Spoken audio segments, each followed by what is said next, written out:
हाँ, तो चलो विद्यार्थी मित्रों, कक्षा 7 हिंदी मीडियम सामाजिक विज्ञान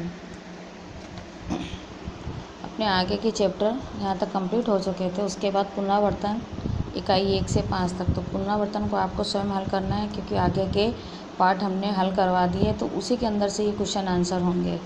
बाकी का आगे का लेसन आपका आया मध्ययुग, लेसन 6 मध्ययुगीन शासन व्यवस्था और स्थापक। तो मध्य युग में शासन की व्यवस्था कैसी थी और उसका स्थापक यानी कारभार कैसा चल रहा था। गांव के चौक में कसम मीर का लोक डायरा था। रात के समय सभी चौक में इकट्ठे हुए थे। नन्हे बच्चे पहले से ही आगे की पंक्ति में आगे की लाइन में बैठे हुए थे। लोक डायरे में लोक साहित्य के साथ देशभक्ति के गीत भी गाए।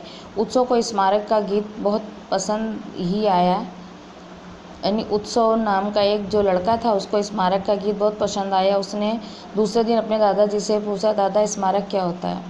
बच्चों, आप लोगों को भी ये मालूम होना चाहिए स्मारक क्या होता है। तो स्मारक वो होता है जो किसी के वीर शहीदों की जो मूर्ति बनाई जाती है और उसकी पूजा की जाती है त्योहारों पे, उसे स्मारक कहते हैं। दादा ने उत्तर दिया, स्मारक को बलिदान का प्रतीक माना जाता है। प्रजा रक्षण एवं कल्याणकारी कार्य करने हेतु इस देश में अनेक वीर शहीद हुए हैं। इन वीरों के बलिदान की याद में स्मारक बनाया जाता है। जो अपने वीर अपनी आज़ादी के लिए, समाज के कल्याण के लिए, देश की सेवा के लिए कार्य करते हुए मर जाते हैं, वीरों को बलिदान दे देते हैं, तो उनकी बलिदानी व्यर्थक न जाए और उनसे एक नया अपने को सीख मिलती रहे, तो इसलिए उनकी स्मारक बना दी जाती है।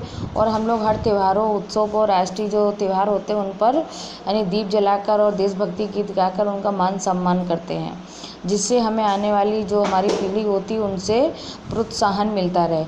इन वीरों के बलिदान की याद में स्मारक बनाया जाता है। त्योहारों के दिन स्मारक की पूजा होती है। शहीद की वीरता के गीत गाए जाते हैं। हमारे देश की संस्कृति, अपने देश की संस्कृति की बात बताएं ना, उत्सव और दोस्तों ने आग्रह किया। तो देखिए बच्चों, अपने हर देश की अपनी अपनी संस्कृति होती है। तो कुछ देख कलात्मक आकार के, देखिए पत्थरों को कलात्मक आकार देकर बोलते हुए कर दिया हो। ऐसा लगता है कि मैं आज ऐसे राजपूत युग की संस्कृति और सभ्यता के बारे में कुछ बातें करूँगा। तो पहले के युगों में जो अपने कलात्मक जो कलाकारी जो थी, नक्काशी काम बहुत अच्छी थी राजपूत युग में। तो राजपूत युग की शासन व्यवस्था की बात करेंगे। राजपूत युग की शासन व्यवस्था 7वीं सदी के बाद भारत में कई छोटे बड़े राजपूत वंश शासन करते थे। उस काल दौरान शासक वंशों में कई परिवर्तन आते रहे हैं, लेकिन प्रशासनिक शासन व्यवस्था में कोई भी परिवर्तन नहीं हुआ। राजा का पद वंश के आधार पर पारंपरिक रूप से प्राप्त होता है।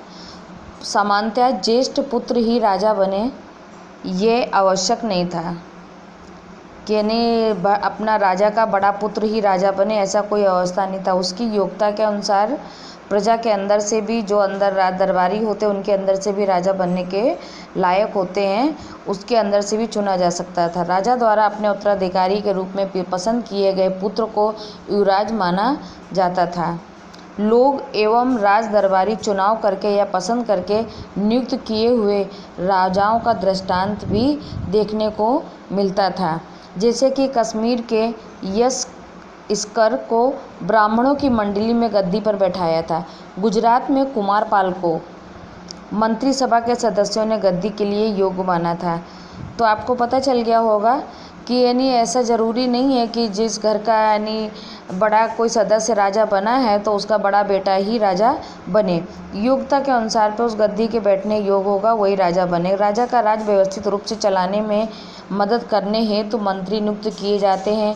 राजा प्रजा हित का ध्यान रखते हुए फिर भी कई बार प्रजा राजा के दोष युक्त संचालन का भोग बना देती है। यानी राजा जो है प्रजा की यानी सुख सुविधा का ध्यान रखते हुए कार्य करता है, लेकिन फिर भी कई बार ऐसी सिचुएशन आ जाती है जो प्रजा राजा को दोषी ठहरा देती। हमारे देश में किस प्रकार की शासन व्यवस्था है? अंग्रेजों के समय में हमारे देश की शासन व्यवस्था किस प्रकार की थी? पहले के समय में राज्य के मंत्री की पसंदगी कैसी होती थी? वर्तमान समय में मंत्री की पसंदगी कैसी होती है? अब गांव की शासन व्यवस्था कैसी होती है? भारत में ग्राम स्वच्छताओं का महत्व अधिक है। ग्राम शासन व्यवस्था पंचायत का हस्तगत है। उसका प्रमुख मुखिया सरपंच था।